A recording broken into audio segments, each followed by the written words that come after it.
Hello everyone, मैं नीलम तिवारी आप सभी का मैग्नेट ब्रेन्स में बहुत बहुत स्वागत करती हूँ। मैग्नेट ब्रेन्स एक ऐसा चैनल है जहाँ पर आपको किंडरगार्टन से लेके 12th क्लास तक का सारा स्टडी मटेरियल बिल्कुल फ्री अवेलेबल करवाया जाता है।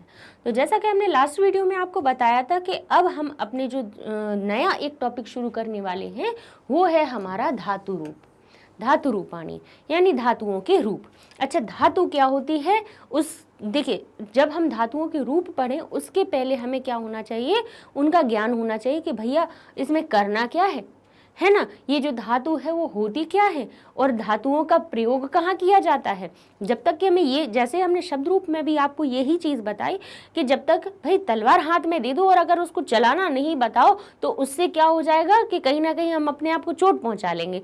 वही चीज़ यहाँ पे हो जाती है कि धातु रूप तो हम आपको बता दें, शब्द रूप तो बता दें, लेकिन आपको यही पता नहीं हो कि उनका प्रयोग कहाँ करना है, तो फिर कैसे क्या मतलब उनका मतलब निकलेगा, कुछ उससे समझ में आएगा? नहीं आएगा।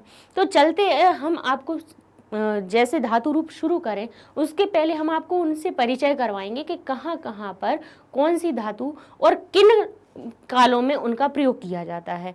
तो सबसे पहले हम कहें ये है हमारा धातु। पहले हम इस शब्द को समझेंगे कि ये क्या होता है। ठीक है, ये जो धातु लिखा हुआ है इसके रूप तो हम बाद में पढ़ेंगे, पहले हम इसको समझ लेते हैं कि धातु क्या होती है। तो ये समझ लीजिए कि धातु का मतलब होता है क्रिया। क्या होता है? क्रिया। अब क्रिया क्या होती है? किया जाने वाला काम। दुनिया में हम जितने भी काम करते हैं, सुनने से सो गए काम हुआ, उठ गए जाग गए काम हो गया। आपने क्रिया की ना, आपके शरीर को द्वारा कार्य किया गया। अभी आप बैठे हो तो क्या कौन कौन से काम कर रहे हो? एक, देख रहे हो आप, दूसरा सुन रहे हो आप हमें, है ना, और तीसरा समझ भी रहे हो आप, है ना। फिर उसके बाद फिर अगर आपको कुछ लिखना हुआ तो आप साथ में लिख भी रहे हो, फिर उसको पढ़ रहे हो। तो कितनी सारी, आप एक जगह बैठे हो वो भी आपकी एक क्रिया है, खड़े हो गए तो भी है, लेटे हो, लेटना वो भी एक क्रिया हो गई। भाई जितने भी हम काम करते हैं, खाना पीना, बैठना, सोना, जागना, ये सब हमारी क्रियाएं होती हैं। क्या होती हैं? क्रियाएं। अपने शरीर के द्वारा किए जाने वाला काम। आंखें के द्वारा देखना, नाक के द्वारा सूंघना, जिह्वा के द्वारा स्वाद लेना, मुंह के द्वारा खाना, कानों के द्वारा सुनना, हाथों के द्वारा अपने कोई जितने भी काम है वो करना, पैरों के द्वारा चलना, खड़े होना, ये सारी क्या होती है? क्रियाएं होती हैं, अर्थात हमारे शरीर द्वारा किए जाने वाले काम, उनको कहा जाता है क्रिया। और क्रियाओं को भी बताने के लिए कि ये कौन सी क्रिया हो रही है, जैसे बैठने की क्रिया हो रही है, पढ़ने की हो रही है, लिखने की हो रही है, जाने की हो रही है, तो जिन शब्दों से हमें उनका पता चले कि यहाँ जैसे पढ़ना है और हमने यहाँ लिखा पढ़ना, तो इस शब्द से पता चला ना, कहीं पे लिखा हुआ था तब तो हमें पता चला कि राम, हमने कहा कि राम पढ़ता है। क्या कहा? राम पढ़ता है। तो ये पढ़ने के शब्द के द्वारा हमें पता चला कि वो कौन सी क्रिया कर रहा है। हम कहते हैं कि बालक खेलता है या बालक बगीचे में खेलते हैं, तो खेल जो शब्द लिखा, कहा बालक या कहें बच्चे बगीचे में खेलते हैं। ठीक है, तो यहाँ पे बच्चे क्या कर रहे हैं? बोले खेल रहे हैं। तो खेलने की जो शब्द है, खेलते हैं, तो खेल शब्द से पता चला कि वो कौन सा काम कर रहे हैं। तो हम संस्कृत में यही बताते हैं कि जिन शब्दों से हमें किसी काम के होने का पता चलता है उसको धातु कहा जाता है। क्या कहा जाता है? धातु। जैसे संस्कृत में पढ़ने को कहते हैं पठ, जाने को कहते हैं गम। क्या कहते हैं? गम। जिसके यदि उनके रूप बनाए जाएं तो गच्छ की तरह बनते हैं। क्या रूप परिवर्तित हो जाता है? गच्छ। अब कहते हैं स्था। स्था का अर्थ हो जाता है बैठना। ठीक है, ठीक है। क्रीड धातु, खेल धातु भी बनते हैं रूप, और क्रीड धातु, क्रीड का अर्थ भी किस में लगता है? खेलने के लिए होता है। पा का अर्थ होता है पीना, जिसके रूप हम पिब की तरह बनाते हैं। ठीक है, तो अब आगे वाले नेक्स्ट वीडियोस में हम आपको यही अलग अलग क्रियाओं के आपको रूप बनाना सिखाएंगे। ठीक है, तो धातु क्या हुआ कि जैसे पठ से हमें पता चला कि पढ़ने की क्रिया हो रही है, गम से हमें पता चला कि जाने की क्रिया हो रही है, स्था से हमें पता चला कि यहाँ पे बैठने की क्रिया हो रही है, खेल या क्रीड़ धातु से हमें पता चला कि खेलने की क्रिया हो रही है, पा धातु से हमें पता चला कि पीने की क्रिया हो रही है, और पा के स्थान पे हमें पिब भी दिखेगा तो वहां पर भी हमें पता चलेगा कि भाई इससे हमें क्या हो रही है, पता चल रहा है कि कौन सा काम किया जा रहा है। तो भाई ये तो हो गया धातु। ठीक है, अब इसके बाद आता है धातु के बाद आता है रूप, धातु के रूप। अब भाई रूप कैसे बदले कि जैसे हमने कहा कि बालक खेलता है, अब आप रूप देखिएगा, अब पहले हम हिंदी में समझाएंगे फिर उसी के बाद उनको संस्कृत में समझाएंगे। ठीक है, कहा खेलता है, फिर हमने दो बालकों को देखा कि एक बालक खेल रहा था, एक और आ गया, तो हमने कहा दो बालक खेलते हैं, और फिर हमने कहा बहुत दो को देख के तीन चार और आ गए, तो फिर भी हमने कहा कि वे सब खेलते हैं, वे सब बच्चे खेल रहे हैं या खेलते हैं, रहे हैं भी कह सकते हैं और खेलते भी हैं। तो यहाँ देखिए यहाँ पे क्या परिवर्तन हुआ, एक बार तो हमने कहा खेलता है, फिर कहा दो खेलते हैं, और फिर कहा तीसरा बहुत सारे खेलते हैं। तो भाई यहाँ पे अलग अलग रूप बने कि नहीं बने, एक के लिए खेलता कहा, दूसरे के लिए खेलता कहा और खेलते हैं कहा, और फिर तीसरे के लिए खेलते हैं। तो भाई यहाँ पे जैसे रूप बदले वैसे ही अब यहाँ पे अगर हिंदी में देखें तो ये दोनों समान हो रहे हैं कि खेलते हैं खेलते हैं, जब तक कि यहाँ पे दो शब्द आप नहीं लगाओगे कि दो बालक दो बालिकाएं या दो। ठीक है, लेकिन संस्कृत में अपने पास इस चीज के लिए बहुत अच्छे से अलग अलग रूप दे दिए। जैसे अगर पढ़ने की धातु कहें तो वो क्या बन जाएगा, एक के लिए बन जाएगा पठति, दो के लिए बन जाएगा हमारा पठतः, और बहुत सारे खेल रहे होंगे तो हो जाएगा पठन्ति। ऐसा नहीं है कि दो के लिए भी खेलते हैं कह दे और बहुत सारे के लिए भी खेलते हैं कह दे, नहीं, बोले एक खेल रहा है तो पठती होगा, दो अगर खेल रहे होंगे तो पठतः होगा, और बहुत सारे खेल रहे होंगे तो पठन्ति होगा। अब आपने देखा कि एक ही धातु के बालक के लिए अलग अलग रूप बन गए, अकेले बालक के लिए नहीं, जो भी खेल रहा होगा उसके लिए अलग अलग रूप बन गए, तीन बन गए। पठ के एक जगह उसको ती कह दिया, एक जगह तह कह दिया, एक जगह अंति कह दिया। ठीक है, फिर आगे कहा कि तुम खेलते हो, तुम खेलते हो, तुम दोनों खेलते हो, तुम सब खेलते हो। तो जैसे ही तुम के लिए प्रयोग किया, यहाँ तो किसी बालक के लिए, बालिका के लिए, वह के लिए, यह के लिए, सारे संज्ञा सर्वनाम के लिए अलग अलग रूप बनाए। अब कहा कि तुम के लिए प्रयोग किया तो हमने कह दिया कि पठसी, फिर हमने कहा तुम दोनों पढ़ते हो तो कहा पठतः थः, और कहा तुम सब पढ़ते हो तो हो जाएगा पठत, क्या हो जाएगा पठत। अब देखिए तीन रूप और बन गए, यानी एक अकेला तुम था तो उसके लिए सी लगा दिया हमने, फिर इसके बाद दो पढ़ रहे थे, तुम दोनों पढ़ रहे हो तो ये पठथा हो गया, और कहा तुम सब पढ़ रहे हो तो उसका एक फिर से रूप बदल गया, उसकी विसर्ग का लोप हो गया, कह दिया पठत कह दिया। फिर कहा मैं, अब मैं की बात आ गई कि मैं पढ़ रहा हूँ, कहते हैं कि मैं पढ़ता हूँ, तो हो जाएगा पठामी, मैं के लिए मैं पढ़ता हूं। अब कहा हम दोनों पढ़ते हैं तो हम क्या कहेंगे, पठावह। ठीक है, आमी आवह, और कहें हम सब पढ़ते हैं तो उसके लिए भी फिर रूप बदल दिया और कहा कि पठामह। तो भाई आपने देखा कि एक शब्द के ही 9 रूप बन गए, और ये कब बने, जब वर्तमान में ही क्रिया हो रही थी कि जैसे बालक पढ़ता है, दो बालक पढ़ते हैं और बहुत सारे बालक पढ़ते हैं, तुम पढ़ते हो, तुम दोनों पढ़ते हो और तुम सब पढ़ते हो, और कहा मैं पढ़ता हूं, हम दोनों पढ़ते हैं और हम सब पढ़ते हैं। तो एक ही धातु है और उसकी वर्तमान काल में ही, मतलब होने वाले प्रेजेंट में जो काम हो रहा है उसी काल में 9 रूप बन गए। इसके कितने बन गए, 9। तो यही रूप जो अलग अलग हर एक कर्ता के लिए अलग अलग, कर्ता और वचन के अनुसार जब अलग अलग रूप बन जाते हैं तब हम उनको कहते हैं धातु रूप। क्या कहते हैं हम उनको, धातु रूप कहते हैं। ठीक, तो ये तो हमने बता दिया कि धातु और रूप क्या होता है। अब धातु रूप जो होते हैं वो लकारों में परिवर्तित बटे होते हैं। किस में बटे होते हैं? लकार में।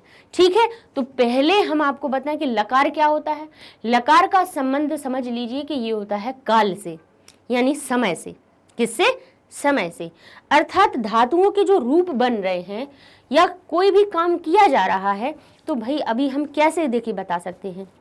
हमने कहा कि मैं पढ़ता हूँ, ठीक है, या मैं पढ़ती हूँ, ठीक है। फिर हमने कहा कि मैंने कल पढ़ा था, और हमने कहा अब हम कल पढ़ाएंगे या कल मैं पढ़ाऊंगी। तो अब इसमें हमने तीनों में बात परिवर्तित की। पहले हमने कहा मैंने पढ़ा था, मैं पढ़ा रही हूँ या मैं पढ़ती हूँ, या हमने फिर कहा कि मैं पढ़ाऊंगी। तो अब इसमें काल का आपको पता चला कि हमने पहले कल भूतकाल की बात की, कल की बात की, अब आज की बात की, और हम आगे आने वाले भविष्य की भी बात कर रहे हैं। तो ये हमने काल परिवर्तित हुए। आपको भी पता है कि टेंस 3 टाइप के होते हैं। किसमें? अपने इंग्लिश में, अपने उसमें हिंदी में आए तो हिंदी में भी अपने 3 प्रकार के होते हैं कि वर्तमान, भूतकाल और भविष्यकाल, आने वाला। ठीक है, तो संस्कृत में हमारे ये जैसे काल के अनुसार, यानी जैसे समय परिवर्तित हो रहा है, उन परिस्थितियों को दर्शाने के लिए हम जो कालवाची काल के अनुसार जो विभक्तियां लगाते हैं उनको कहते हैं लकार। क्या कहा जाता है? लकार। ठीक है, तो लकार यहाँ पर संस्कृत में होते हैं 10 प्रकार के। कितने होते हैं? 10 प्रकार, और 10 में से भी आपको पढ़ने हैं 5। तो 3 तो आपको पता चलेगा कि आपका वर्तमान हो गया, फिर आपका भूतकाल हो गया, भविष्यकाल हो गया। 2 कौन से आते हैं? एक लकार आता है हमारा लोट लकार। क्या आता है? लोट लकार, जिसका अर्थ क्या हो जाता है? आज्ञा देना, किसी को आज्ञा दे रहा है। अरे तुम पढ़ो, तुम जाओ, तुम खाओ, तुम पियो, आज्ञा जहां दी। या फिर अनुज्ञा करना, यानी कहा आप पढ़ो भाई, आप हमें शिक्षा दो। अब किसी गुरु से, जैसे छोटे से बात करोगे तो बड़े शासन से बात करोगे, अरे चलो पढ़ो, चलो लिखो, चलो देखो, ये सब चीज़ें तो आपने शासन से कही। लेकिन किसी मम्मी पापा या अपने गुरु से या अपने बड़े किसी से भी ऐसे कहेंगे तो क्या कहोगे? वहाँ अपनी आज्ञा नहीं कहोगे, अनुज्ञा के अनुसार कहोगे कि आप पढ़ो, आप देखो, है ना, आप देखिए, आप ये देख लीजिए, ये कर। तो ये आपकी अनुज्ञा हो गई। तो अब ऐसी परिस्थिति में बताने के लिए कि भाई कोई क्रिया है, देखने की क्रिया है, कहा आप देखो, या फिर कहा आप देख, तुम देखो। तो अब इस देखो शब्द को बताने के लिए क्या करें? ना तो अब इसमें हम वर्तमान लगा सकते हैं, ना भूतकाल लगा सकते हैं, ना भविष्यकाल लगा सकते हैं। तो फिर इसके लिए बनाया लोट लकार।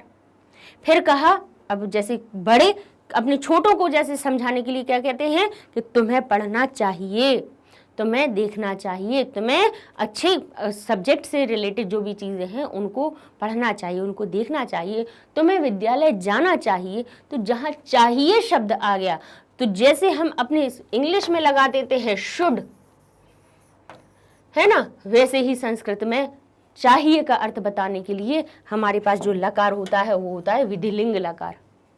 कौन सा होता है? विधिलिंग लकार होता है। ठीक है, तो ये 5 लकार आपको पढ़ाए जाएंगे। तो सबसे पहले अब हम कौन से लकार पे चलते हैं कि लकार की पहचान संबंधी कुछ महत्वपूर्ण बातें, और वो भी किसकी महत्वपूर्ण बातें हम देख रहे हैं? अपने लट लकार वर्तमान काल की, जिसको हम इंग्लिश में प्रेजेंट टेंस कहते हैं। ठीक है, ये आगे चलते हैं, देख लेते हैं कि भवती यानी होने की, एवं यदि इत्यादि उपवाक्येषु अपि वर्तमान काले लट। अभी हमने देखिए एक परिस्थिति आपको तो बता दी कि जो वर्तमान में क्रियाएं हो रही हैं, जो कहें कि पढ़ता हूं या पढ़ रहा हूं, वर्तमान की जो क्रिया होने का बोध कराएगा वो सब हमारा किस में आएगा? लट लकार में आएगा। और भी कुछ कंडीशंस ऐसी हो सकती हैं जहां जहां पर लट लकार हो सकता है, तो वो कौन सी होती है? कहते हैं कि भवती एवं यदि, किसी वाक्य में भवती का होने, भवती का अर्थ होता है होने का, यदि होने का हो कि अगर ऐसा हो जाए, या फिर कहें कि होने की परिस्थिति हो, तब हम ऐसे उपवाक्यों में भी वर्तमान काल का प्रयोग होता है। ठीक है, अब कहते हैं दूसरा, कहते हैं कि जैसे लिखा है ना कि मेघा गर्जन्ति चेत मयूराः नृत्यन्ति। जैसे क्या कहा कि जैसे मेघ गरजते हैं वैसे ही मयूर नाचेंगे। ठीक है, मेघा गर्जन्ति, मेघ गरज रहे हैं, चेत उसके च इति कहेंगे तो फिर क्या हो रहा? मयूरा नृत्यंशी, तो मयूर नाचेंगे। अगर बादल गरजेंगे तो मयूर नाचेंगे। तो एक तो हो गया भवती, यानी होने की क्रिया हुई, यानी बादल गरजे और उसके बाद क्या हुई, मयूर नाचेंगे। तो ये दूसरी क्रिया हो गई कि यदि बादल गरजेंगे तो मयूर नाचेंगे। तो यहाँ पे भवती और यदि ऐसे उपवाक्यों में भी क्या होगी, हमारी वर्तमान क्रियाएं लगाई जाएंगी। आगे देख लेते हैं, यावत यावद अव्ययस्य योगे अपि लट, यानी यावत जो एक अव्यय होता है, यावत और तावत, यानी जब तक और तब तक, ऐसे कहते हैं ना। यावत का अर्थ होता है जब तक, और एक ये क्या होता है, एक अव्यय शब्द होता है। इसके योग में भी जहां पर यावत अव्यय का प्रयोग हुआ होगा वहां पर भी हम लट लकार का प्रयोग करेंगे। कहेंगे जैसे लिखा है, यावत अव्यय के संयोग से भी लट लकार होता है। जैसे यावत गच्छामि, जब जाऊंगा, तावत अत्र प्रतीक्षास्व, तब तक कहेंगे यावत गच्छामि, जब तक जाऊंगा, तावत अत्र, तभी तक मैं उनकी प्रतीक्षा करूंगा। अब आगे क्या कहते हैं, यत कार्यम, जब कार्य कैसे हो, पुनः पुनः बार बार क्रियते, बार बार किया जाए, तत्रापि लट, वहां पर भी वर्तमान काल होता है। जहां कोई कार्य बार बार हो रहा हो, डेली वही काम हो रहा हो, वहां पे भी लट होता है। कैसे कह रहे हैं, मृगः यानी हिरण, प्रतिदिनम क्षेत्रम, हर दिन खेत में प्रवेश शस्य खादती, हर दिन आकर फसल खाती है, हर दिन आ रही है, डेली वही काम हो रहा है ना। तो वहां पर भी लट का प्रयोग होगा। और कहते हैं, नियम है, ये आपको बताने वाले नियम है कि लट लकार कहाँ कहाँ प्रयोग होता है। कह रहे हैं, यह यस्य स्वभावः तत् ज्ञाप्यतुम लट, कह रहे हैं जहां किसी के स्वभाव को बताया जा रहा है, तो कहते किसी का स्वभावगत विशेषता को बताने वाले शब्द में भी, मूल वाक्य में भी लट लकार होता है। जैसे विद्युत दीव्यति, यानी विद्वान दिखाई दे रहा है, विद्वान प्रतीत हो रहा है ना। क्या क्या कहा गया है, बोले किसी के स्वभावगत विशेषता, उसके स्वभाव की विशेषता जहां बताई जाएगी वहां पर भी, अब जैसे दिखाई देता है, दिखाई दे रहा था थी नहीं करके हम जैसे कहेंगे किसी के स्वभाव की सिर्फ विशेषता बता जा रही है, तब आप किसका, लट लकार का प्रयोग करेंगे। तो क्या हो गया, विद्युत दीव्यति। ठीक है, अब चलते हैं वर्तमान से समीपस्थम, वर्तमान की जो समीपस्थम, भूतकालम भविष्यकालम चा बोधितुम, बोले अपि लट, वर्तमान के बिल्कुल जस्ट पहले का और आगे आने वाले पहले का, बिल्कुल उससे लगा हुआ। भाई अगर कहें कि मैंने किया था, ठीक है, था, अब था थी थे की बात हो गई, तो यहाँ पर तो हो गया कि भूतकाल की बात हो गई, यानी बीत चुका है। कहेंगे करूंगा, तो ये हो गई आगे आने वाले की। अब ये क्या कह रहे हैं, कह रहे हैं वर्तमान काल की निकटस्थ संपन्न होने वाली कोई क्रिया जो बिल्कुल जस्ट अभी घटित हुई। जैसे अभी आप देख लो कि हमने पहले, सबसे पहले आपको क्या पढ़ाया, पहले हमने धातु के रूप, धातु रूप समझाए, उसके बाद लट लकार समझाना शुरू कर दिए। तो बिल्कुल जस्ट अभी खत्म हुआ ना वो टॉपिक, 2-5 मिनट पहले ही खत्म हुआ, फिर नए टॉपिक पे आए हम। तो ये तो हो गया। अब हम आगे अभी रूप बताने वाले हैं, तो बिल्कुल अभी थोड़े 5 मिनट बाद नए रूप बता देंगे।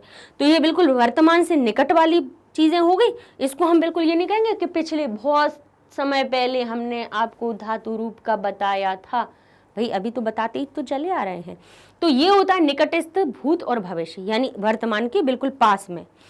तो कह रहे हैं उसके को प्रकट करने के लिए, संपन्न होने वाले भविष्यत काल और भूतकाल को प्रकट करने के लिए लट लकार का प्रयोग किया जाता है। जैसे एष गच्छामि, ठीक है, एष गच्छामि और एष आगच्छामि, ठीक है। यहां पर भी क्या किया, बोले वह आया और वह गया, ठीक है, वह गया और आया, बस, यानी गया और आ गया, इतना हुआ।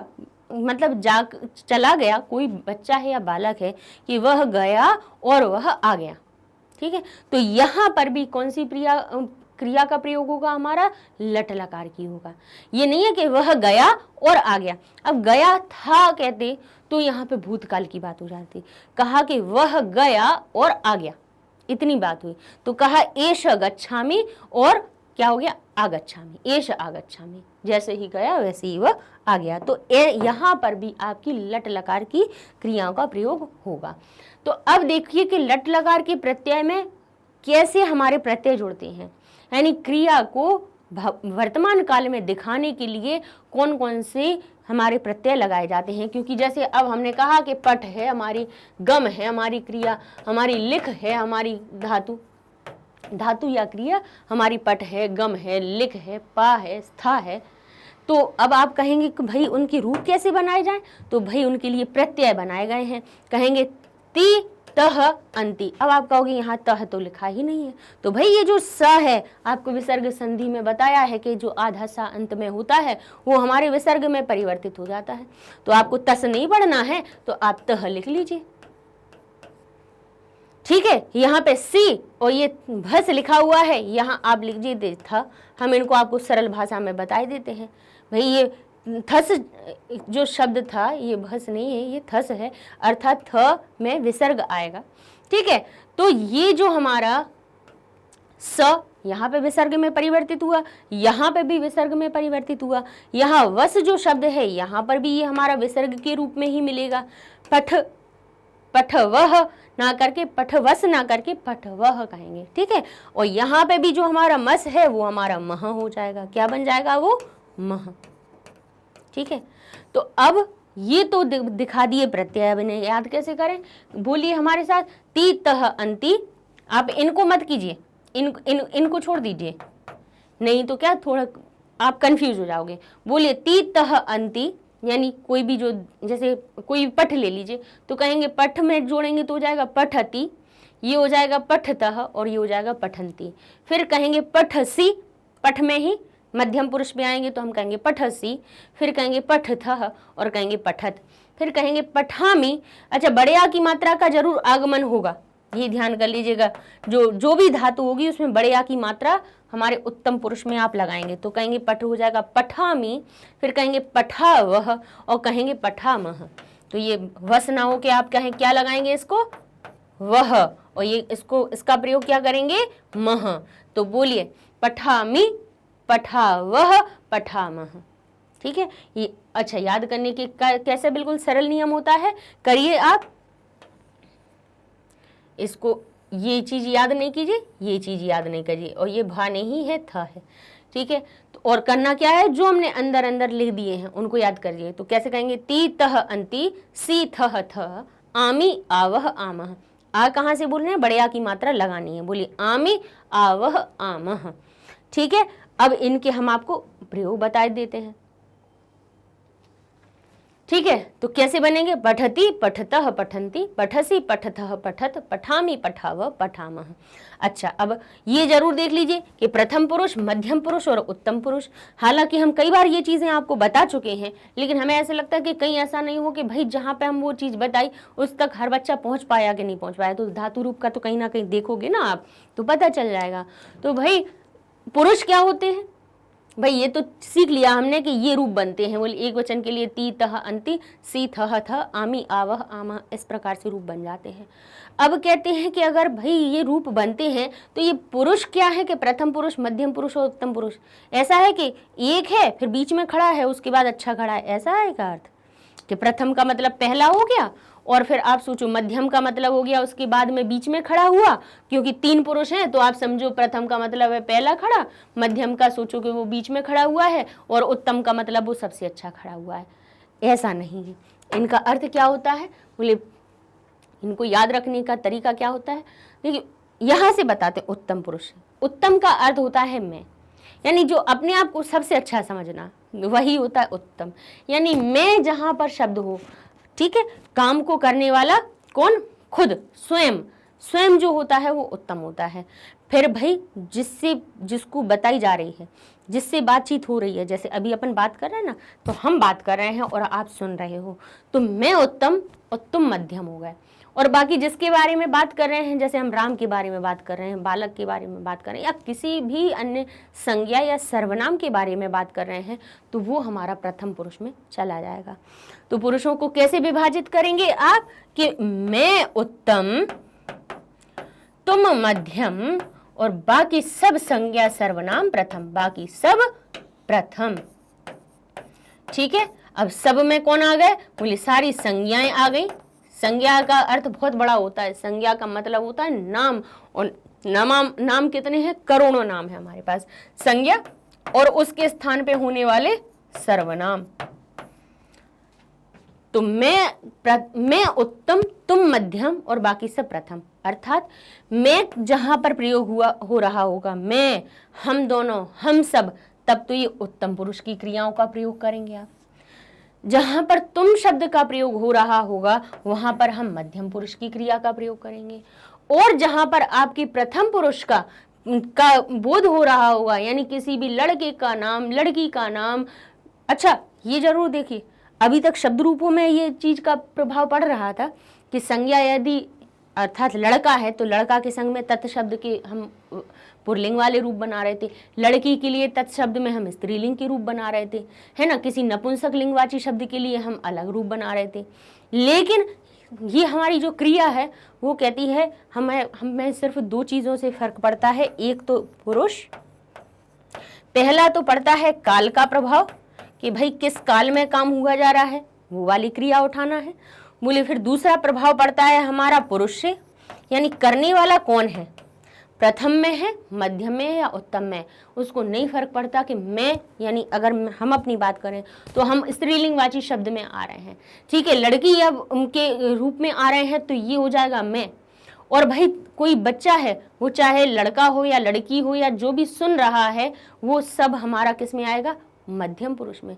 और बाकी जिसके बारे में बात कर रहे हैं तो वो चाहे लड़का हो, लड़की हो, कोई दूसरा कोई भी हो, है ना, उसके लिए हम प्रथम पुरुष में का प्रयोग करेंगे। तो क्रिया का तीन चीजों में प्रभाव पड़ता है, काल से, पुरुष से और वचन से। क्रिया केवल तीन जगह बदलती है, काल के अनुसार बदलती है, पुरुष के अनुसार बदलती है और वचन के अनुसार बदलती है, लेकिन लिंग के अनुसार नहीं बदलती है। ऐसा नहीं है कि स्त्रीलिंग के लिए हम कहें पठती और लड़के के लिए और कह दें पठती या पठता, ऐसा कुछ कह दें, नहीं। लड़का भी अगर पढ़ रहा है तो कहेंगे राम पठती, और बालिका पढ़ रही है तब भी हम कहेंगे सीता पठती या बालिका पठती, ठीक है। दो बच्चे पढ़ रहे हैं तो बालकः पठतः, और दो लड़कियां पढ़ रही हैं तब भी होगा बालिके पठतः। बहुत सारे बालक पढ़ रहे हैं तब भी हम कहेंगे बालकाः पठन्ति, और लड़कियां भी अगर पढ़ रही हैं तब भी हम कहेंगे बालिकाः पठन्ति। ऐसे ही देखिए, तो कोई फर्क नहीं पड़ा लड़का या लड़की होने से। ऐसे ही अगर तुम की बात करें तो हम कहें तुम, अब तुम लड़का भी हो सकते हो, लड़की भी हो सकते हो, तो क्या आएगा, त्वम पठसी। और बोले तुम दोनों पढ़ते हो तो यूयम पठतः, और हमारा युवाम पठतः। और कहें बहुवचन की बात करेंगे कि तुम सब पढ़ रहे हो, अब तुम सब में तुम लड़के भी हो, लड़की भी हो या कोई भी हो, कोई फर्क नहीं पड़ता, तो क्या आएगा, यूयम पठत। त्वम पठसी, युवाम पठतः और यूयम पठत। अब ऐसे ही मैं की बात करें तो मैं के अंदर मैं, यानी जो कोई करने वाला है वो कोई भी हो सकता है, वो कोई स्त्री भी हो सकती है, कोई पुरुष भी हो सकता है, या कोई भी हो जो मैं का अर्थ बताएगा, तो उसके लिए हम कहेंगे अहम पठामि, ठीक है। फिर आगे कहेंगे हम वयम पठावह, और हम कहेंगे आवाम पठावह, और बहुत सारे के लिए बात हो रही होगी कि हम सब पढ़ रहे हैं तो हम कहेंगे वयम पठामा, अहम आवाम वयम, तो आवाम पठावह वयम पठामह। तो ये हमने आपको बताया कि किस तरह से ये जो लकार हैं और इनके रूप हैं कहाँ प्रयोग किए जाते हैं, ठीक है। तो और अब एक चीज और इसमें आई है, अभी जो हमने आपको ती तह अंति सी तह था, ये सारी जो चीजें बताई थी वो हमारी बन रही थी किस लकार में तो बन रही थी, लेकिन कैसी बन रही थी, बोले परस्मय पद और आत्मनेय पद, दो चीजें और होती हैं क्रियाओं में। जैसे हमने पहले आपको धातु बताया, टॉपिक है ये, फिर उसके बाद उसके रूप को समझाया, फिर उसके बाद हमने लकार को बताया आपको, फिर उसके बाद हमने आपको पुरुष के बारे में समझाया। अब इसमें हम पद के बारे में भी और समझा देते हैं कि यानी जो शब्द कैसा हो, बोले परस्मय या आत्मनेय पद। इसमें दो प्रकार के होते हैं। कैसे होते हैं, एक होता है परस्मय पद और दूसरा होता है हमारा आत्मनेय पद, ठीक है। ये दो होते हैं, और दो में भी का अर्थ क्या होता है, पर का अर्थ होता है दूसरा, ठीक है, और आत्मनेय का अर्थ होता है आत्मा का, यानी खुद का। जिन क्रियाओं का प्रभाव दूसरों पर पड़े, ठीक है, तो वहां पर तो होती है परस्मय पद की क्रिया, ऐसी हो रही हो जिसका प्रभाव दूसरे पर पड़ रहा हो, वो तो हमारी परस्मय पद की हो जाती है। और जिन क्रियाओं का प्रभाव खुद पे पड़ता है तो वो हमारी हो जाती है आत्मनेय पद की। ठीक है, जिसमें कि प्रभाव अब जैसे बढ़ रहे हैं तो हम पहले छोटे, फिर उसके बाद थोड़े से, जैसे जिस दिन हमारा जन्म हुआ तब हम बिल्कुल छोटे से थे, फिर उसके बाद धीरे धीरे बढ़ते गए, 1 साल के हुए, 2 साल के हुए, 10 साल के हुए, 20 साल के, तो हम धीरे धीरे बढ़ते जाते हैं, तो बढ़ने का प्रभाव हम ही पर पड़ रहा है ना। तो ये ऐसी जो क्रियाएं होती हैं वो आत्मनेय पद कहलाती हैं। और बाकी के जैसे पढ़ना, खेलना, जाना, वो खेल रहे हैं, पढ़ रहे हैं, वो चीजें, उनका प्रभाव अपने ऊपर उसका प्रभाव पड़ता है क्या? बोले नहीं। जैसे पढ़ रहे हैं, किस को पढ़ रहे हो? किताब को पढ़ रहे हो। भाई पढ़ोगे तो किसी ना किसी चीज को तो पढ़ोगे। तो ये जो क्रियाएं होती हैं साधारणतः मूलतः सभी क्रियाएं अपनी कहाँ तक? परस्मय पद में पहुंचती हैं। ठीक है, लेकिन अगर उनका ऐसा दर्शाया जाए कहीं पर भी, कुछ ऐसी कंडीशंस आ जाएं कि जहां पर उसका प्रभाव जब स्वयं पर पड़ने लगे तब हम उसको आत्मनेय पद में भी बनाते हैं। ठीक है, तो पद बता दिया कि परस्मय और आत्मनेय पद क्या होता है। आगे हम देख लेते हैं कि अभी हमने क्या बताया आपको कि परस्मय पद की क्रियाओं में तो ती तह अंति सी थह थ आमी आवह आमह इस प्रकार से जुड़ता है। अब इसके बाद हम आत्मनेय पद में भी देख लेते हैं कि भाई पहचान कैसे हो कि हमारा ये परस्मय पद की क्रिया है ये, या फिर आत्मनेय पद की क्रिया हो रही है। तो उसके लिए इसके भी प्रत्यय अलग होते हैं, जो क्या होता है? ते एते अंते, से एथे ध्वे, और ए वहे और महे, आवहे आमहे होता है इसमें। अब देखिए क्या परिवर्तन, जो ई होती है वो ए में परिवर्तित हो जाती है। क्यों परिवर्तित हो जाती है? क्योंकि पठ में छुपा हुआ या किसी भी धातु में छुपा हुआ अ जब ई से मिलता है तब ए बन जाता है। तो जब इस रूप को हम किसी, वैसे अगर मूल रूप कहें तो है ते इते अंते, से इथे ध्वे, ई वहे महे, मूल रूप यही है। लेकिन हम आपको उस रूप में आपको बताएंगे जो आपको हर एक लट लकार के आत्मनेय पद में जोड़नी है। तो वो कहेगा ते, इते की जगह रहेगा एते, यानी जो हमारी लास्ट अक्षर होगा, जैसे अंतिम अक्षर, जैसे ये पठ शब्द है, इस पे यदि अंतिम अक्षर होगा तो वो हो जाएगा पठे और ये हो जाएगा ते। ठीक है, तो ये जो ए की मात्रा है वो उसमें जो आगे वाला जो शब्द होगा उसमें जुड़ जाएगी। तो हम कहेंगे ते एते अंते से, अब इथे की जगह क्या हो जाएगा? एथे, और ये हो जाएगा ध्वे। फिर यहाँ पे कहेंगे ई की जगह पे आ जाएगा ए, यानी पठ शब्द हो जाएगा पठे, और यहाँ हो जाएगा आवहे, आ जरूर जोड़िएगा, आवहे, और यहाँ पे हो जाएगा आमहे। क्या हो जाएगा? आमहे। ये हमारे आत्मनेय पद की क्रियाओं के अपने क्या होते हैं? प्रत्यय होते हैं। ठीक है, तो हमने आपको ये पहले वर्तमान काल की बता दी। अब इसके साथ में चलते हैं, क्या करें? लंग लकार। पहला वर्तमान काल की बात हो गई। अब चलिए पहले भूतकाल की ओर देख लीजिए कि कहाँ कहाँ पर भूतकाल की क्रियाओं का प्रयोग किया जाता है। तो भूतकाल क्या होता है? बीता हुआ समय, जो समय बीत गया। कहते हैं यत् कार्य अनद्यतान पूर्वम भूतम तत्र लंग, मतलब कह रहे हैं कि जो काम के क्या करें? अद्यतनात, यानी पहले से थोड़े और पहले बीत गया हो। जैसे कि हम पहले अभी आपको ये समझा रहे थे, तो पहले हमने अभी लट लकार सिखाया, लंग लकार के जस्ट पहले क्या सिखा दिया है? हमने लट लकार सिखा दिया है। तो वो तो हमारा अनद्यतन हो गया। ठीक है, अनद्यतन भूत हो गया, मतलब तुरंत अभी कंप्लीट हुआ वो पूरा।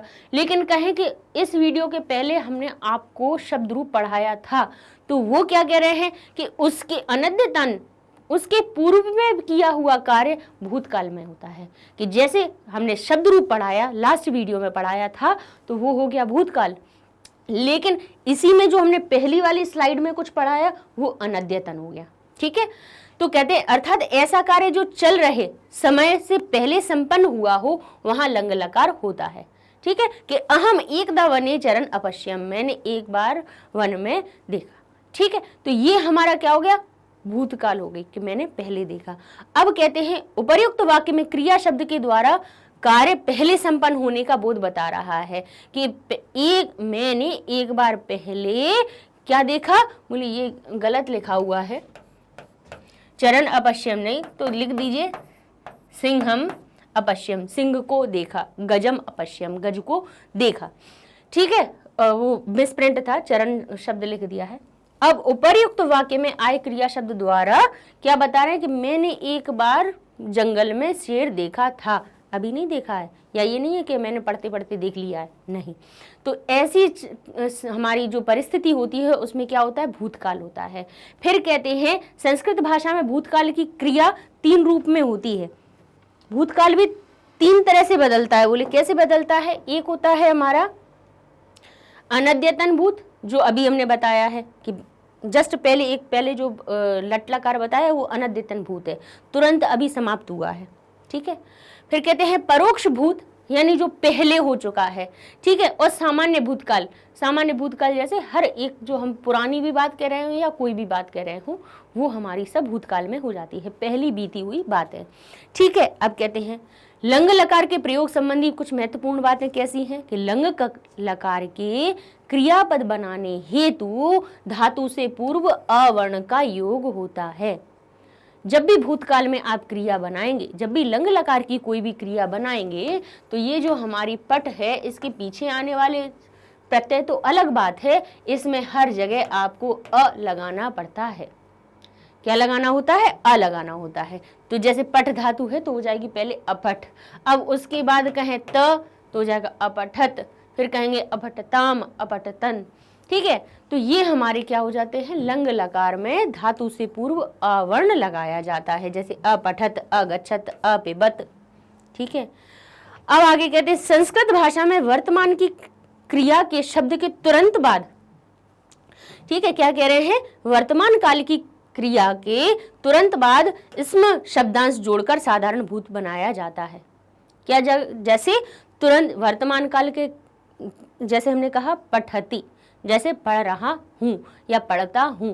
अब जस्ट पहले पढ़ा, थोड़ी देर पहले ही आपने लट लकार पढ़ा, तो आप कहोगे पठती इसमें अहम लट लकारे, मैंने लट लकार को अहम लट लकारे पठती इसमें अभी पढ़ा, ठीक है। पठामी इसमें मैंने पढ़ा। कहें बालक, अब तुरंत की पहले की बात बता रहे हैं, तुरंत पहले की बताने के लिए लट लकार की क्रिया तो हमने लगाई पठामी, मैं के लिए पठामी लगाई, लेकिन इसमें जो शब्द जोड़ दिया उससे पता चला कि तुरंत अभी पहले ही खत्म हुई है, ठीक है।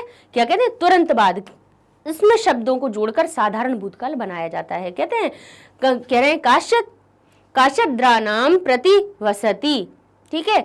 तो यहाँ पे वसति और फिर लगा दीजिए इसम, तो ये हमारा क्या हो जाएगा कि वसता है। अब इसमें शब्द से ये हो गया कि अभिवास होने की बात हो रही है, ठीक है। आगे चलते हैं, देख लेते हैं कि इसम का प्रयोग भूतकाल की ऐसी क्रियाओं में किया जाता है जिसमें अभ्यास या आदत का अभाव परिलक्षित होता है। कश्मीर ध्वनि भासुर को नाम सिंहद प्रवसति, इसमें कश्मित ध्वनि कुछ दिन पहले बोले भासुर को नाम का सिंह आया, प्रवसति प्रविश्यति आया, बोले प्रतिवसति पास में आया, बोले इसमें आया था। अब था की बात कर रहे हैं, लेकिन कैसे कह रहे हैं कि तुरंत ही जो काम खत्म हुआ हो, उसके लिए इसमें शब्द का प्रयोग कर देते हैं। हमने तो आपको ये इतना सारा टिपिकल भी नहीं समझिए, तो साधारण सी बात इतनी समझ लीजिए कि जैसे अभी हमने कहा ना कि अभी हमने लट लकार को पढ़ा, तो हम कहेंगे पठती स्म, तो इससे पता चल जाएगा कि ये जो पढ़ रहा है उसने अभी थोड़ी देर पहले ही पढ़ा है। इसम शब्द इसको बता देता है, ठीक है। तो हमने कहा तुम्हारे बारे में बात कर रहे हैं कि तुमने अभी लट लकार को पढ़ा, ये कहते हैं हम। तो क्या कहेंगे हम, त्वम लट लकार, त्वम के लिए कहा जाता है पठसी, और ये हो जाएगा इसम। इसका अर्थ इसमें लगने से ये पता चल जाएगा कि अभी तुमने लट लकार को पढ़ा, अब तुम पढ़ रहे हो, ठीक है। तो इसमें शब्द का प्रयोग हमारे अनद्यतन भूत को, मतलब तुरंत होने वाले काम को बताने के लिए प्रयोग किया जाता है। इसके कुछ प्रत्यय देख लीजिए कैसे लगाते हैं, त ताम न स। अब जो सह लगा है, स की जगह पे हमें क्या लगाना है, अह लगाना है। क्या लगाना है, स हमारा विसर्ग में परिवर्तित हो जाता है। किस में परिवर्तित हो जाता है, विसर्ग में। तो हम तो आपको उसी रूप में याद करवाएंगे जिससे कि आपको परेशानी ना हो। तो बोलिए त ताम न अह तम त और आव आम, इतना जरूर लिख लीजिए। ये हो जाएगा आव और ये हो जाएगा आम। इनको सही करके पूरा लिख लीजिए। कैसे? त ताम न। अब ये पठ शब्द है, ना हमने क्यों बताया? क्योंकि पठ में आ जुड़ जाएगा तो था हो जाएगा पूरा और फिर हो जाएगा पठन।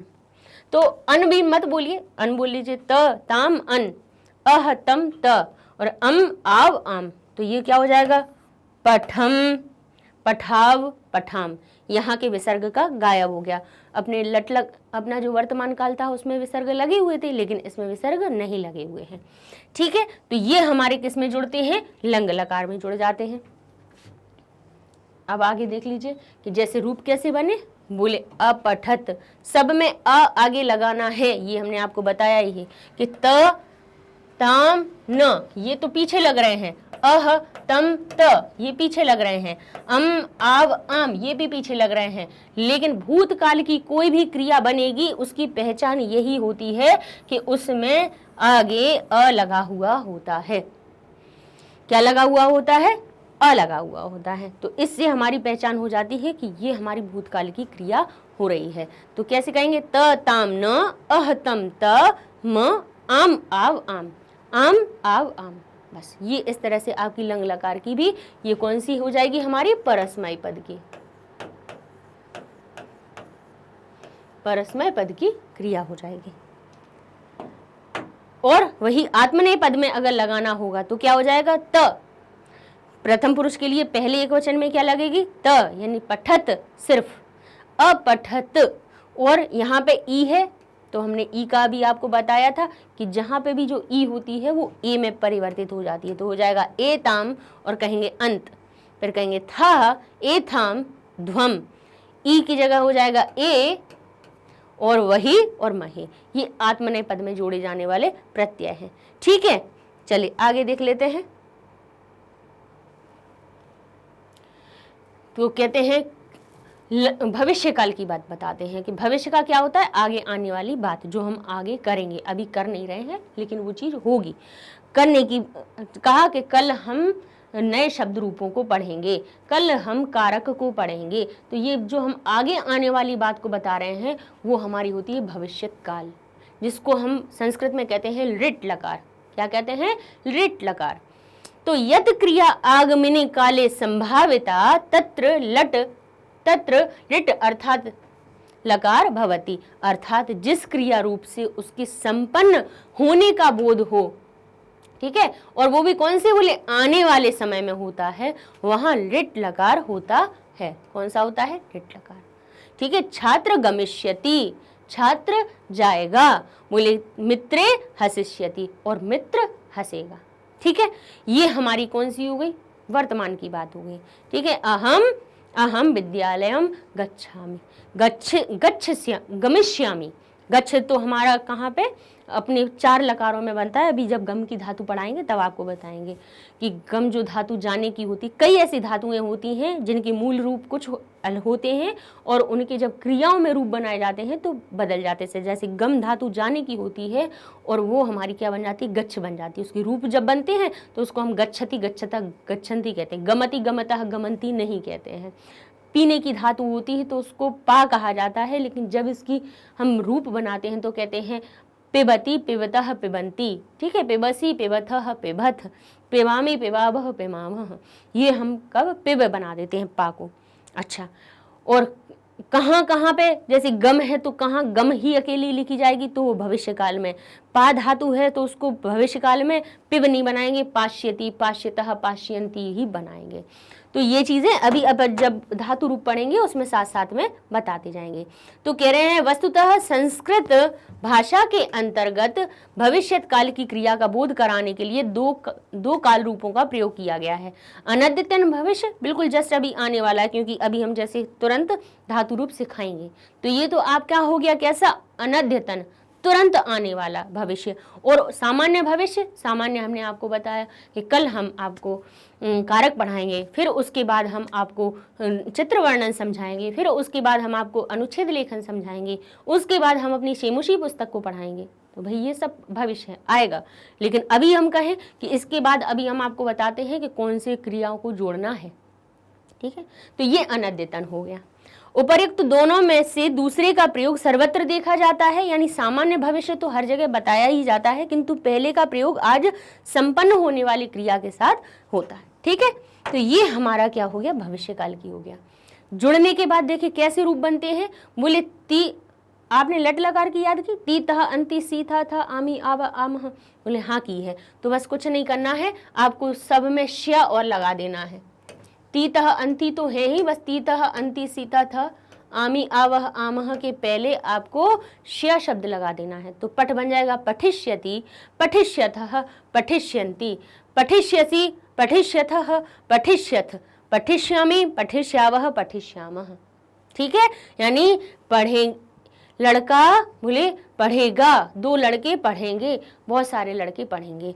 तुम पढ़ोगे, तुम दोनों पढ़ोगे, तुम सब पढ़ोगे। कहें मैं पढ़ूंगा और हम दोनों पढ़ेंगे और हम सब पढ़ेंगे। ये इसके क्या हो जाएंगे, अर्थ हो जाएंगे, ठीक है। जुड़ने का समझ में ही आ गया कि कैसे जोड़ना है। बोले श लगा देना है और पूरा लट लकार जैसा ही बना देना है। तो ये हमारा भविष्य काल का हो जाएगा। कुछ और महत्वपूर्ण बातें कैसी हैं कि जैसे भविष्य काल के अंतर्गत धातु और प्रत्यय के बीच में स्म शब्द, धातु स्य, ठीक है, स्म नहीं है, स्य शब्द है। इसमें हमारा कहाँ जुड़ता है, इसमें जुड़ता है हमारा लंग लकार यानी भूतकाल में, ठीक है। यहाँ स्य जुड़ता है। जैसे भविष्य, भविष्य में खुद में भी हिस्सा जुड़ा हुआ है, इसीलिए भविष्य काल की जो क्रियाएं होती हैं उसमें भी हर जगह किसमें, धातु और प्रत्यय के बीच। जैसे धातु है हमारी पठ और प्रत्यय है उसका ती, तो बीच में जुड़ जाएगा स्य, तो ये हो जाएगा पठिष्यति। लेकिन कुछ धातुएं जो होती हैं उनमें छोटी ई की मात्रा लगाई जाती है, ठीक है, तो वो भी अभी बता देंगे। भविष्य काल के अंतर्गत ई के पश्चात आए स का, यानी कोई भी भविष्य काल की क्रिया हो रही है उसमें उसका जो रूप है वो ई से समाप्त हो रहा है, छोटी ई से समाप्त हो रहा है। और उसके बाद यदि क्या आता है, हमारा कोई विसर्ग स लगा होगा। स का मतलब क्या होता है, विसर्ग। जैसे अभी हमने आपको वर्तमान काल में बताया था कि अस लिखा था, हमारा थस लिखा हुआ था जिसका अर्थ था थ, है ना। ती तह, ता में क्या लिखा था, तस लिखा हुआ था, लिखा था। तो ये वही स की बात कर रहे हैं जो विसर्ग में परिवर्तित हो जाता है। कह रहे हैं ई के पश्चात आय सा का रूपांतरण श में हो जाता है, ठीक है। किस में हो जाता है, शी, जो स है किसके बाद आ रहा है, जो हम ये वाला स जोड़ रहे हैं, ठीक है। और वो भी कब, बोले ई, वहां पर कहीं पे ई आई हो, उसके बाद अगर स आए तो उसमें क्या श हो जाता है। जैसे करिष्यामि, अब जो क्री धातु थी, क्री धातु में छोटी ई की मात्रा लग गई, पठ धातु है उसमें छोटी ई की मात्रा लग गई, तो जो हम स्य जोड़ना था वो हमारा स श में परिवर्तित हो गया, तो हो गया पठिष्यति, ठीक है।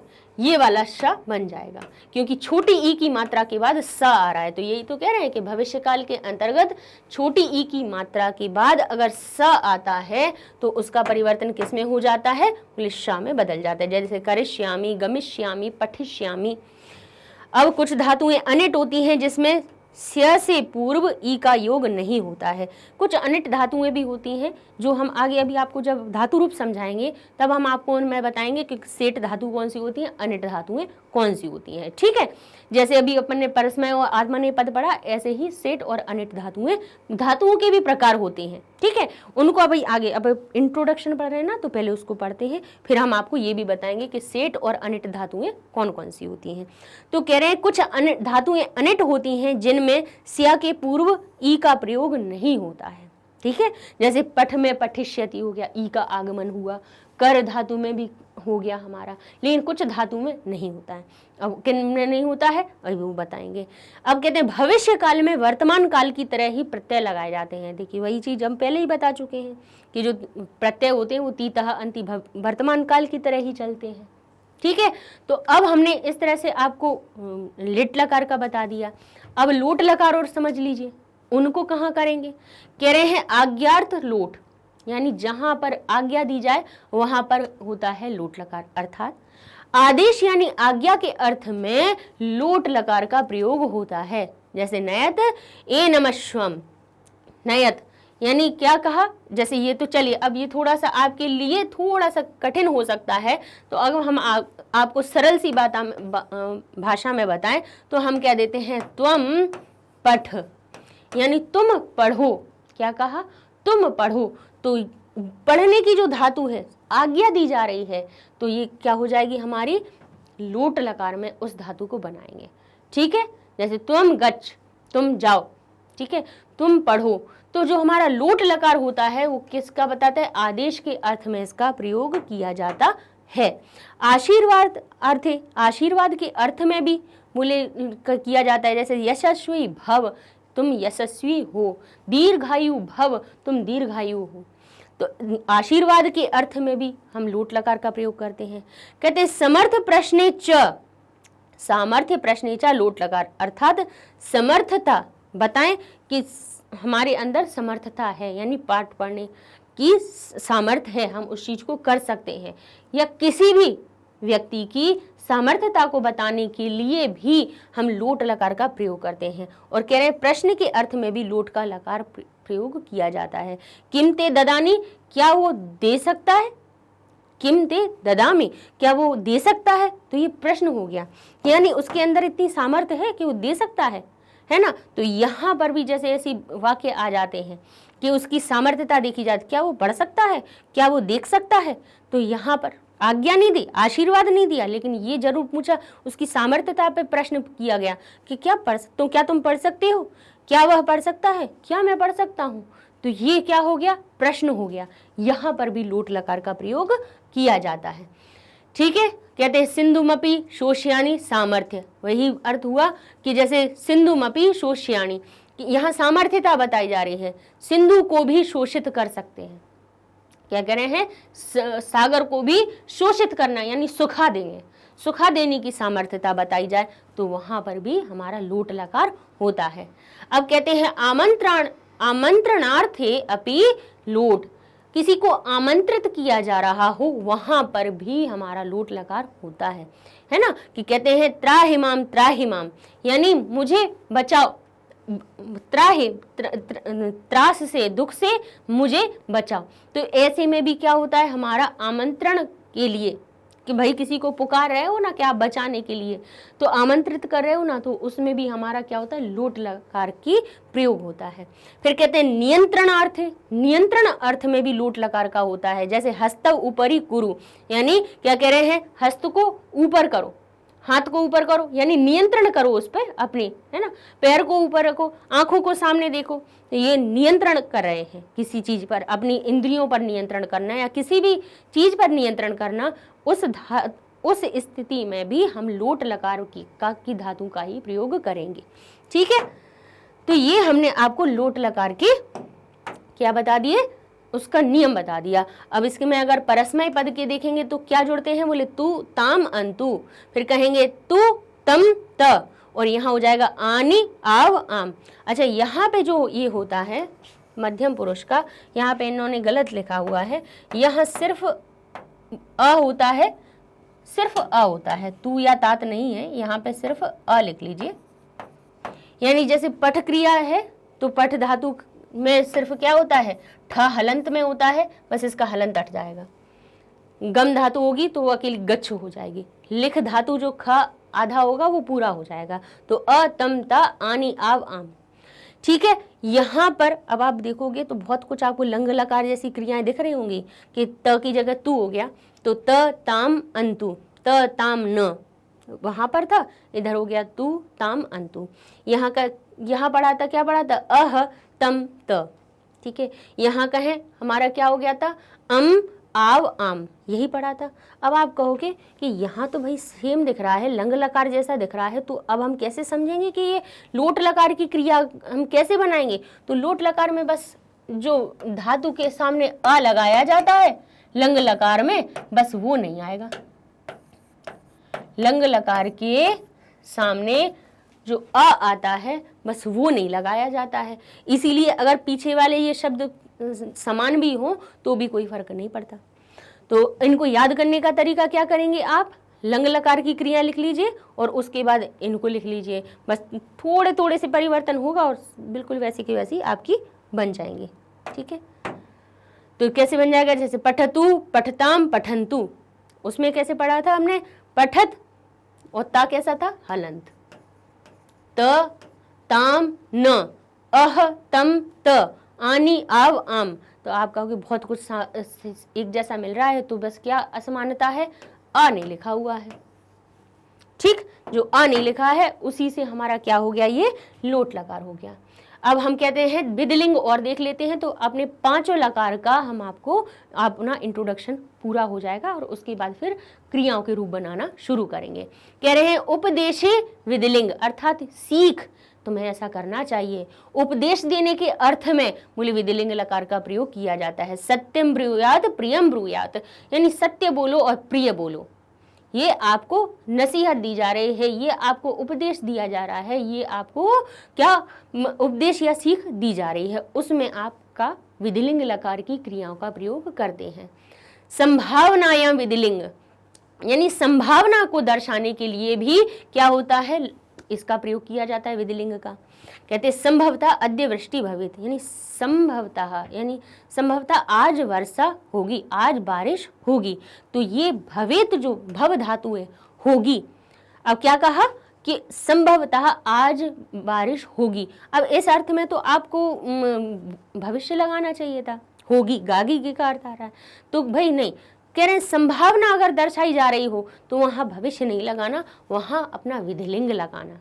ठीक है, कह रहे हैं इक्षार्थे विधिलिंग, अर्थात इच्छा को भी अभिव्यक्त करने के लिए भी विधिलिंग का होता है। बोले प्रातः ईश्वरम स्मरेम, यानी प्रातः काल ईश्वर को स्मरण करता हूँ। तो यहाँ पर भी करता हूँ, तो यहाँ पर भी कौन सी, वर्तमान की नहीं लगाई। बोले इच्छा बता रहे हैं ना अपनी, मैं सुबह व्यायाम करता हूँ, मैं सुबह उठकर फल खाता हूँ। तो भाई यहाँ आपकी इच्छा की बात हो रही है, वहाँ आप क्रिया में विधिलिंग लगाएंगे। फिर कहते हैं प्रवृत्ति और वाक्यम विधि व्यर्थे च, अर्थात ऐसे नियम जिनके द्वारा किसी व्यक्ति का जीवन अनुशासित होता है, वहां विधिलिंग का प्रयोग होता है। कह रहे हैं कि जैसे निर्दोषम न दंडेत, यानी निर्दोष को दंड नहीं देना चाहिए, है ना। अब चाहिए का अर्थ निकल रहा है, तो अर्थात ये मान लीजिए कि जहां पर किसी के लिए अपन क्या बता रहे हैं कि ऐसा नहीं होना चाहिए, भाई झूठ नहीं बोलना चाहिए, निर्दोषी को दंड नहीं देना चाहिए, अपने किसी जीव को परेशान नहीं करना चाहिए। तो ऐसे ही कुछ नकारात्मक जो कार्य होते हैं, जो किसी चीज की सीख ही बता रहे हैं, वहां पे भी विधिलिंग होता है। इस प्रकार संक्षेप रूप से हम कह सकते हैं कि विधिलिंग जो लकार का प्रयोग है, संभावना, औचित्य, उपदेश और नियम पालन करने के अर्थ में किया जाता है। ठीक है, तो अब देख लेते हैं जो लिट लकार है, सॉरी इसको तो अपन पढ़ चुके हैं। यहाँ पर अब देख लीजिए कि विधिलिंग जो लकार है उसमें प्रयोग होने वाले प्रत्यय कौन से हैं। तो जहां पर भी जो आपको ए दिख रहा है ना, इन सब को आप ई जो दिख रहा है उसको ए में परिवर्तित कर लेना, यानी कि यहाँ पर जो हमारी क्रिया है उसमें ए की मात्रा पहले लग जाएगी और त लग जाएगा, यानी हो जाएगा एत, एताम, एयुः, एह, एतम, एत, एयम, एव और एम। जहां बड़ी ई की मात्रा लगी है उस ई के स्थान पे आपको ए का प्रयोग करना है, यानी ए की मात्रा लगानी है। बस ये हमारी क्या हो जाएगी, परस्मय पद की। और देख लीजिए बहुत सारी फिर से आप लंग लकार की लिखेंगे भूतकाल की, तो उससे संबंधित आपकी आ जाएंगी। यहाँ त लिखा है, अब आप कहोगे ये एत शब्द लिखा हुआ है, ता हलंत लगा हुआ है, तो इसकी क्या बनेगी, क्रिया बनेगी पठेत।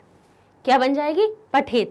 अब कहोगे ता हलंत तो हमारा भूतकाल में भी आता है और इसमें भी आ रहा है, तो भाई भूतकाल ने एक अपनी पहचान बना के रखी है ना कि हम तो अब जहाँ हमारी क्रिया आएगी वहाँ आ लगेगा। तो भाई आ नहीं है तो बाकी पीछे का मिलता रहने दो समान, तो क्या है, ए की मात्रा भी बोध करा देती है। बीच में ए की मात्रा की विधिलिंग का जब बनाना हो तो ए की मात्रा लगाना, और बहुत कुछ आपको भूतकाल जैसे ही रूप इसमें मिल जाएंगे।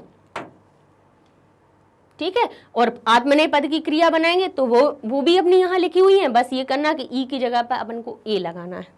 ठीक है, तो यहाँ पे हमने आपको परस्मय पद, आत्मनेय पद और जो हमारा जितने भी लकार चल रहे हैं 5 लकार के बारे में पहले आपको इनका परिचय करवा दिया। अब हम नेक्स्ट वीडियो से अपने धातुओं को पढ़ना शुरू करेंगे। ठीक है, तो मिलते हैं नेक्स्ट वीडियो में, तब तक के लिए धन्यवाद।